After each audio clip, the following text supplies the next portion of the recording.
Hey everyone, it's David Michael, back for part two, and I'm realizing the light that's shining right now is causing a glare. 1 second. There we go. Anyways, welcome to part two, everyone. I'm going to continue on and try to make this a little bit shorter than the first one, but knowing me, it's probably not. So I'm going to get right to it. This is part two of the 30 albums that kind of changed everything for me. Black Flag, the first 4 years. This album blew my mind when I was a young person.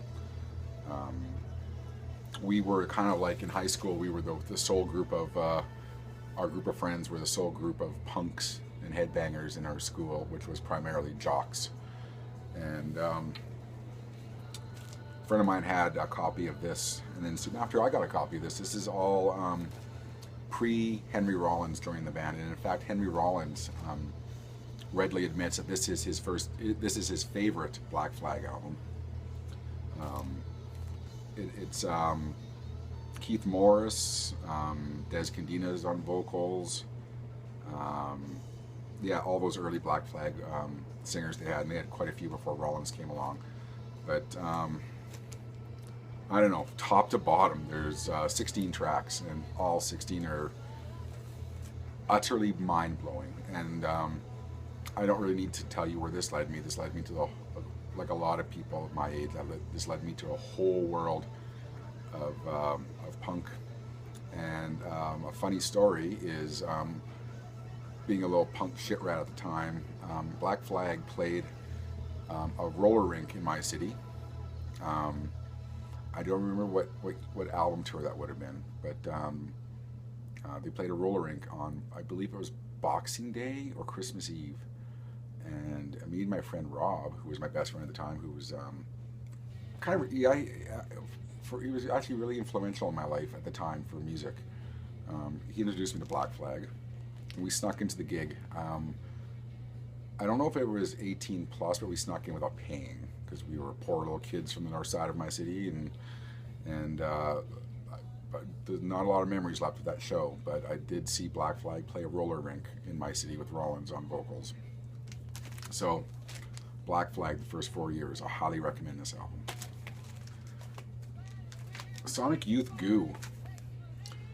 Now, I seen Sonic Youth open up for Neil Young on this tour, and pre-Nirvana, pre-grunge, I believe, and I was so blown away by the sounds that they were making.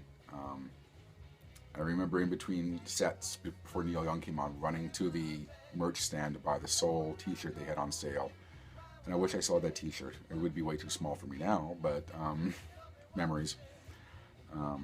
Sonic Youth Goo, it led me to, I mean, so many things, and it kind of prepared me for what was to come a year or two later. So, Sonic Youth Goo. Split Enz, True Colors. Split Enz was one of those albums. I was very, very young, maybe 9 or 10.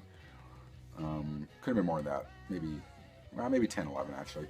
I remember going to my uncle's house, who was the cool, hip uncle. He had the long hair, smoked dope a lot, and you know, he had a lot of records. And I remember randomly picking one while my parents visited with him, and put it on the headphones. And the first song was "I Got You" into Shark Attack.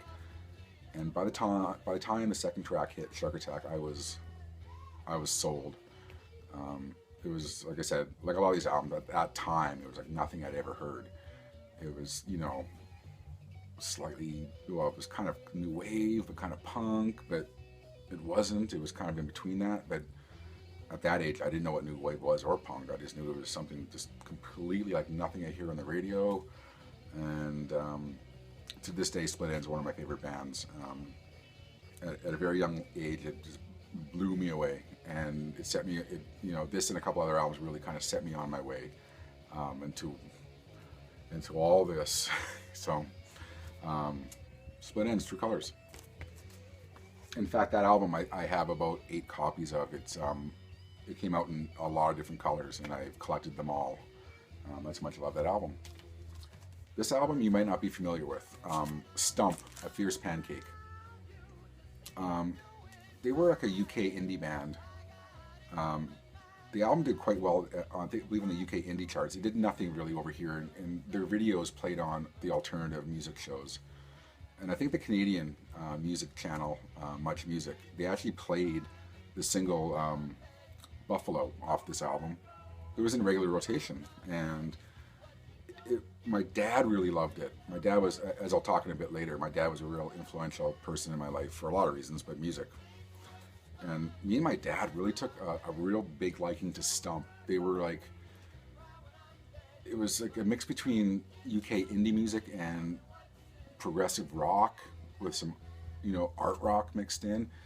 If you want to know what I'm talking about, go on YouTube and look up the video for Buffalo, and there's a song called Charlton Heston.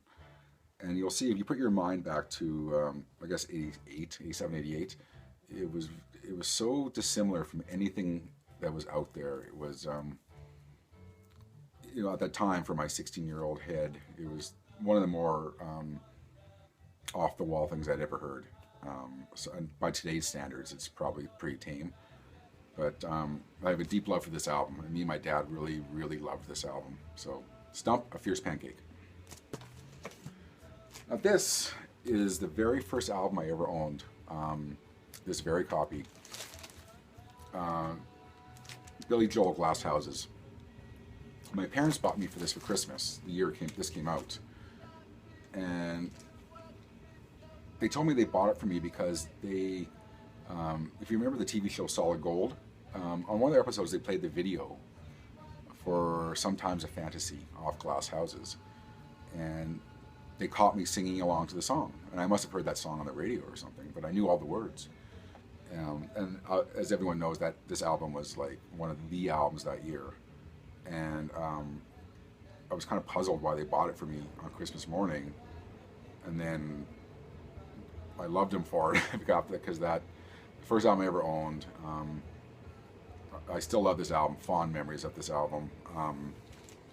And I'm going to say there were some albums before this I kind of fell in love with, but when you're really young, I don't know if you could fall in love with albums. You just know it's fun and wow, I love this music thing. But Billy Joel, Glass Houses was kind of the album that really, the first album I owned, and such great memories. And like I said, to this day, I still play this album, and I just have great memories of being young and studying the back cover and the inner sleeve with the drummer with the wristwatch on his ankle, if you know what I'm talking about. So, and to this day, the song All for Lena, I just completely, I put that on, and it takes me back to when I was very, very young. Which leads me to this album, the Beatles, Hey Jude. This album, like I was saying, my father was a huge influence in my life. He was really into music, and he was really into like old country, but he was really, for his age, he was really on the tip. He introduced me to Talking Heads. He introduced me to Motorhead. I mean, Kiss, so many things. And I remember being very young. This is before Billy Joel Glass Houses. I remember going into a utility closet we had in our house, and there was a stack of albums, and there was the Beach Boys' Endless Summer, and Buddy Holly Lives, that greatest hits album with the brick wall and the spray paint, if you know what I'm talking about. And I think there was Rolling Stones' Black and Blue, and there was the White Album. I remember the White Album. I loved it. I remember playing the song Glass Onion over and over and over again. But this album, it was the first Beatles album I really ever heard, and I didn't know who they were. And it's kind of like a collection, this album, more or less, kind of, sort of. And just playing it, and just like, I remember Beach Boys' Endless Summer singing along to, and being this young kid with headphones on. We had a record player in our basement. I would take it, sneak it down there, and play it. And this album here was kind of it was the gateway to the Beatles for me. And this album, like I said, just great memories of my dad. And like I said, for the Beatles, everyone has a gateway to the Beatles, and this was the album for me. My dad passed away a few years ago, and so when I talk about the influence he had on me, it's it's very weird to talk about him in past tense, but yeah, I mean, you know, he introduced me to so much good things, and that was one of them. SNFU, if you swear you'll catch no fish. If you don't know SNFU, if you're into punk music in Canada, you know this band. In the States, I think they did okay in the States. These guys were from my city. And I ended up eventually kind of befriending the lead singer. I eventually, when I grew up, I was the head booker at a big club here in town, and we were the ones that had all the kind of punk alternative shows. And you know, I had booked the Misfits and the Buzzcocks, and then I ended up booking SNFU many times. This was wasn't my gateway into punk, but this was there's another album coming up that was kind of my gateway into punk music. But this album, this was like mid '80s. This album came out. It was the album in high school. Everyone had it in our group, anyways, and we would play this endlessly. And then our group on Friday nights, how we decided what we would do Friday or Saturday nights, was we would open the local free weekly paper and see where SNFU were playing that weekend. When they went on the road, they were always playing and, you know, trying to make rent money, I'm sure, and so wherever SNFU were playing that week, and that's what our plan was, and we would make plans to go see them, and probably have seen them 100 times, including later on when I used to book them at this club. So a very influential album in my life. Great memories of high school and those crazy punk rock weekends. So SNFU, if you swear you'll catch no fish. Kind of the polar opposite of that is Frankie Goes to Hollywood, Welcome to the Pleasure Dome. Now, like ABC, Trevor Horn produced this album, and the production on this album, if you listen to the first song, the whole first song, Welcome to the Pleasure Dome, and the beginning parts of it, you know, Steve Howe plays guitar on that song. Now, you can think what you want of Frankie Goes to Hollywood, but if you take that out of the equation, what you may or may not think of the band, you can't deny the production of this album is some of the best I've ever heard. Just amazing. To me, this album, it's a double album. It could have easily fit into one really good album because there's some filler on it. But the single, what I would call is one good solid single album. The production value on that is like stuff I've never heard before at the time, and to this day I'm still just amazed at what Trevor Horn was able to do on this album to make it sound, to fill it out, if you know what I mean. It's an amazing sounding album. Frankie Goes to Hollywood, Welcome to the Pleasure Dome. A couple cliche albums coming up. It's kind of like, you know, you might think I read Spin Magazine's guide to the top albums of all time, but you know, there's those albums that kind of ring true for a lot of people that would be on one of those lists. Ramones' first album. This particular copy actually is the first ever pressing. It's a promo copy, and it's on Sire ABC Records before Sire was with Warner Records. So this is an original, very first pressing. I want to say ABC. I'm going to check this. It might be GRT actually. Sorry. I don't want to be wrong here. I can't read it because my eyes are horrible, but trust me, it is a very first pressing. I found it at a record fair a couple of years ago. And this album, I mean, what can I say? I mean, my story is the same as a lot of people with this album. Once you heard this album, nothing was the same after that. And like I said, I'm not going to pontificate because there's probably a billion videos on YouTube telling you what this album means to them. And Ramones, I mean, what can you say after this album? It started everything related to this kind of music for me. As did this album, the Sex Pistols. Yes, it's cliche, but it's cliche for a reason.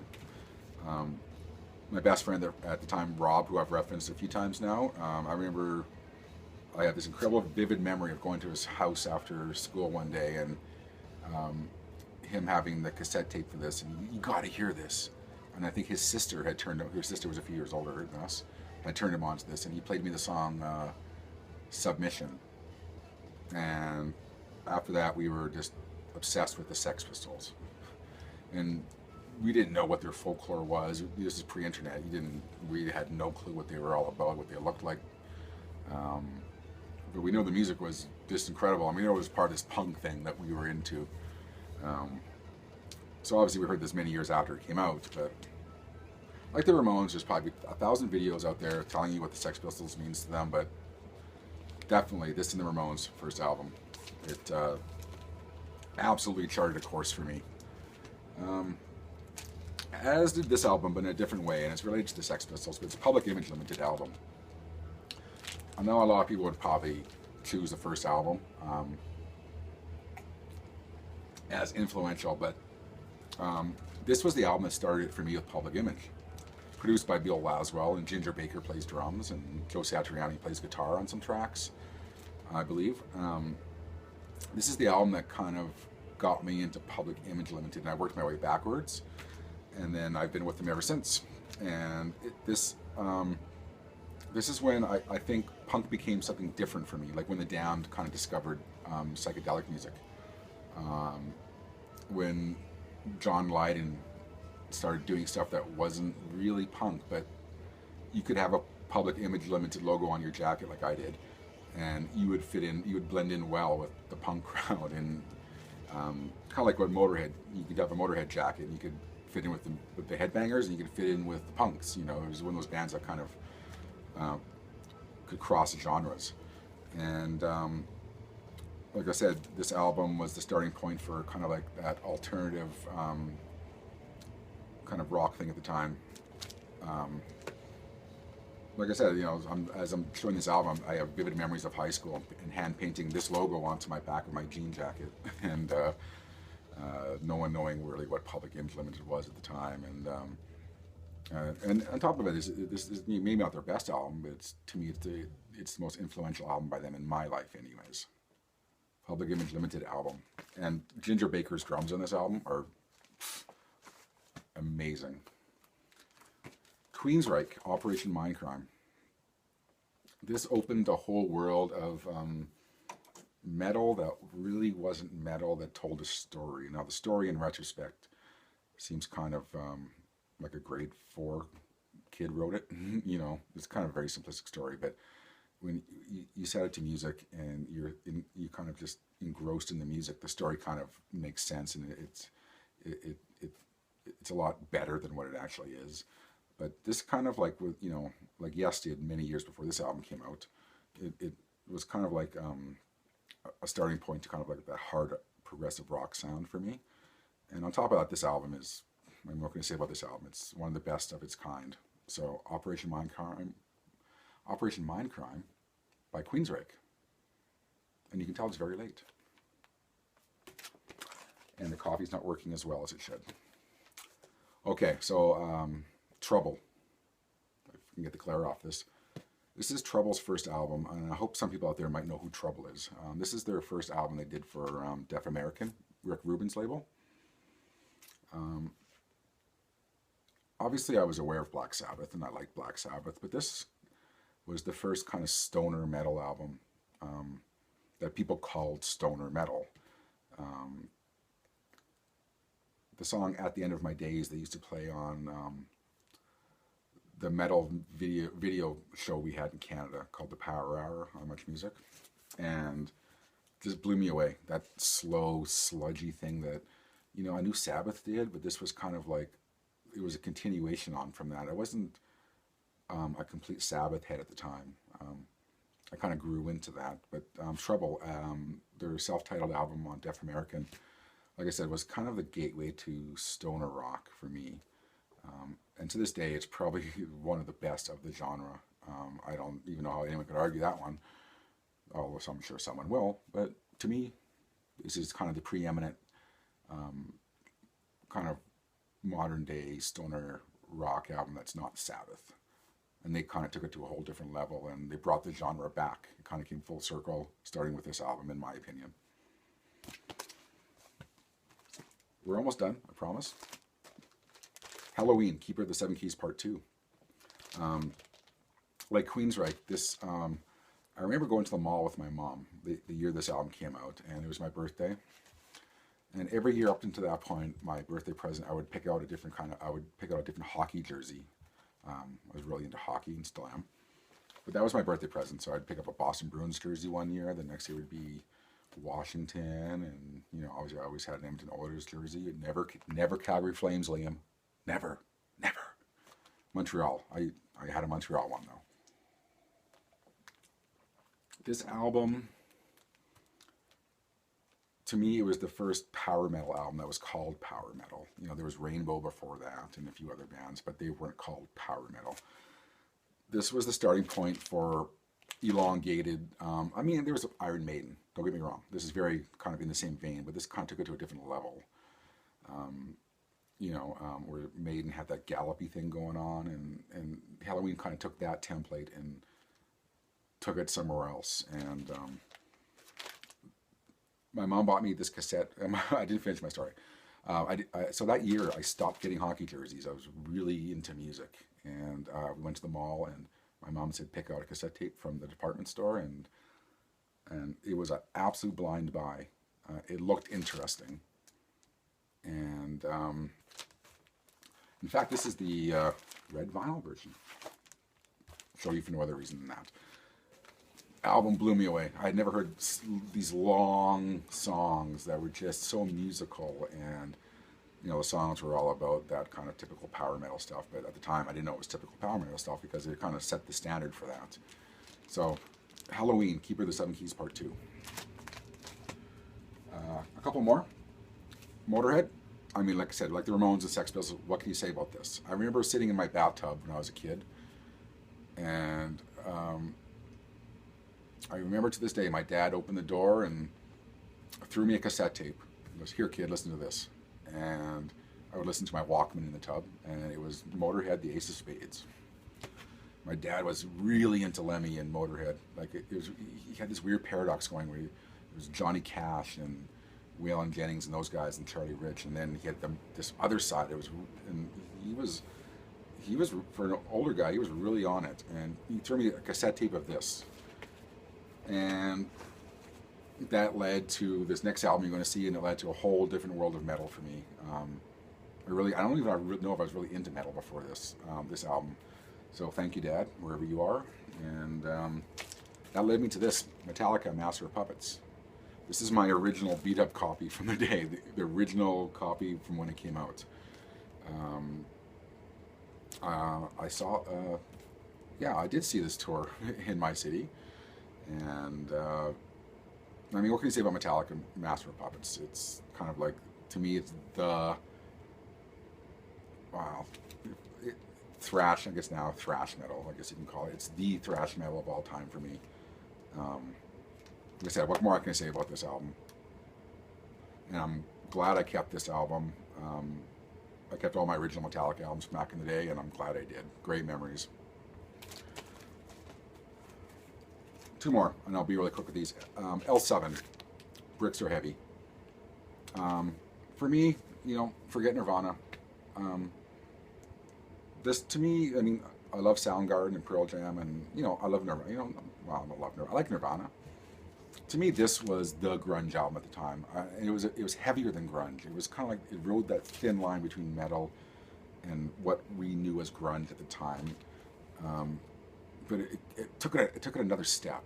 It was just such a great album. To me, this is the grunge album, and a lot of people would argue, and that's fine. We all have our opinions, and that's fine. Don't call bullshit, because it's all my opinion. This album, Bricks Are Heavy, L7, it was, to me, like I said, it's the grunge album. Not a bad song on here, and I played this album to death when it came out, and it was #1 on my playlist for, I don't know, a long time.